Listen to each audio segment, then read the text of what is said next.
Good morning all of you. Welcome to my PPT presentation.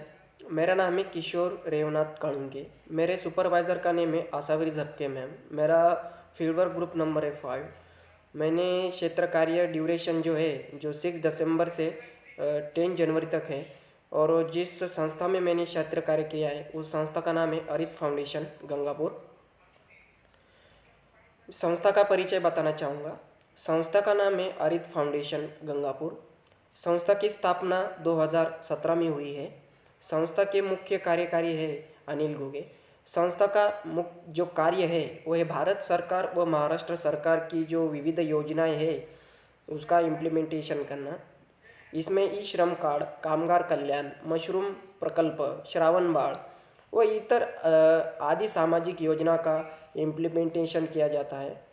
संस्था का कार्यक्षेत्र गंगापुर, खुलताबाद, लासूर, वाड़ूज इस जगह किया जाता है। संस्था में कुल कर्मचारी 72 है। और मैंने जो क्षेत्र कार्य किया है उसकी यादी बताना चाहूँगा। सबसे पहले मैंने ऑब्जर्वेशन विजिट किया। इस विजिट के दौरान राळेगंज, सिद्धी और हिवरे बाजार की आदर्श गांव क्यों है, कैसे होता है आदर्श गांव, ये जानने का प्रयास किया। उसके साथ साथ अन्ना हजारे की भेंट ली। उसके बाद मैंने 13 दिसंबर से मेरा फील्डवर्क चालू किया। सबसे पहले मैंने पोखरा ये ग्रामीण इलाकों में एक कैंप लेके वहाँ के ई श्रम कार्ड निकाले। उसके साथ साथ सारंगपुर ये ग्रामीण इलाके में लोगों को जानकारी नहीं थी श्रम कार्ड के बारे में, इसका महत्व बताया, इसके फ़ायदे बताए। एक कैंप के अंतर्गत मैंने काम किया। उसके साथ साथ कामगार कल्याण की जो सरकार की योजना है बांधकाम मजदूर के लिए, उस योजना के ऊपर हमने काम किया। उस कामगार कल्याण के रिन्यू किए, जो लाभार्थी थे उनके सेफ्टी क्विट के फॉर्म भरे हमने उनके। और इसी के साथ साथ समुदाय में जो नागरिक है उनकी आधार लिंक की बड़ी समस्या थी। इसके कारण वो अनेक योजनाओं से वंचित होते हैं। और इसीलिए हमने एक आधार कैंप लिया।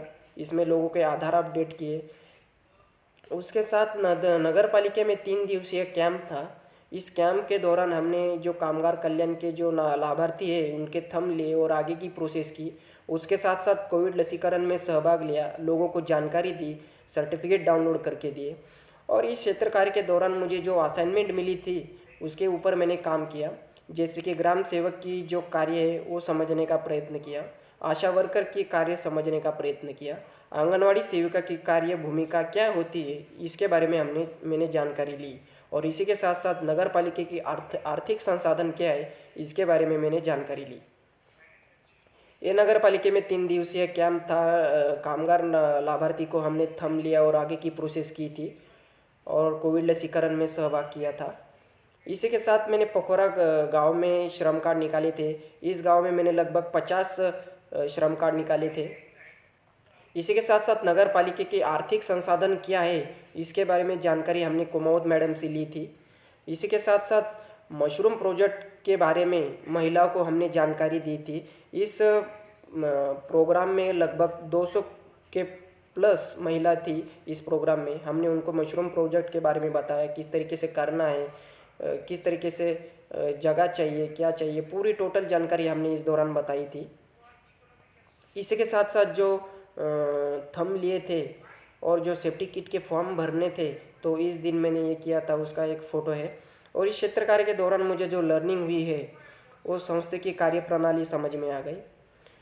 नागरिकां को किस तरीके से मार्गदर्शन करना चाहिए ये मुझे सीखने को मिला। लाभार्थी जो ये लाभार्थी है योजना की माहिती किस तरीके से बतानी चाहिए वो कौशल मुझे विकसित हुआ। कभी कभी हम लोगों को माहिती बताते हैं लेकिन वो उनको समझ में नहीं आता तो उनके क्षमता के अनुसार किस तरीके से बताना चाहिए इसका कौशल्य मुझे विकसित हुआ। उसी के साथ साथ समुदाय में कार्य करते समय अपने तत्वों के अनुसार किस तरीके से कार्य करना चाहिए ये समझ में आ गया। उसके साथ साथ नागरिकों को विविध प्रश्न होते हैं उसको उत्तर कैसे किया जाए ये सीखने को मिला। उसी के साथ साथ आशा वर्कर की माहिती मुझे समझ में आ गई। इसी के साथ साथ मशरूम प्रकल्प के बारे में मुझे जानकारी हुई, किस तरीके से महिला को सक्षम किया जा सकता है, किस तरीके से महिला को इस प्रकल्प के अंतर्गत रोजगार मिल सकता है, इसके बारे में जानकारी हुई। उसके बाद ई श्रम कार्ड की मुझे प्रॉपर जानकारी हुई। ज़्यादातर काम मैंने ई श्रम कार्ड के ऊपर किया है। इस दौरान मैंने लगभग 200 के आसपास श्रम कार्ड निकाले हैं। और कामगार कल्याण के अंतर्गत जो विविध योजनाएं आती है, जैसे आर्थिक योजना है कामगार के लिए, सामाजिक सुरक्षा के लिए योजना है, और कामगार के जो बच्चे हैं अगर वो 10वीं कक्षा में है, 9वीं कक्षा में, तो जो स्कॉलरशिप आती है वो किस तरीके से उनको प्रोवाइड करना है, किस तरीके से मिल सकती है, इसके बारे में मुझे जानकारी हुई। उसके साथ साथ इस क्षेत्र कार्य के दौरान मुझे जो ऑब्जर्वेशन और लर्निंग चैलेंजेस आए हैं, ऑब्जर्वेशन नागरिकान को योजना के बारे में अपूर्ण माहिती थी, जानकारी नहीं थी ज़्यादा योजना की। उसके साथ ज़्यादातर लोगों के आधार लिंक नहीं थे, अपडेट नहीं थे। इसके कारण अनेक सरकारी योजना के वंचित रहे। और चैलेंजेस आए जो क्षेत्र कार्य के दौरान संशोधन तथ्य संकलन करने में मुझे थोड़ा कठिन हुआ। और इस तरीके से मैंने अपना फील्ड वर्क पूरा किया। Thank you sir, thank you ma'am, thank you everyone.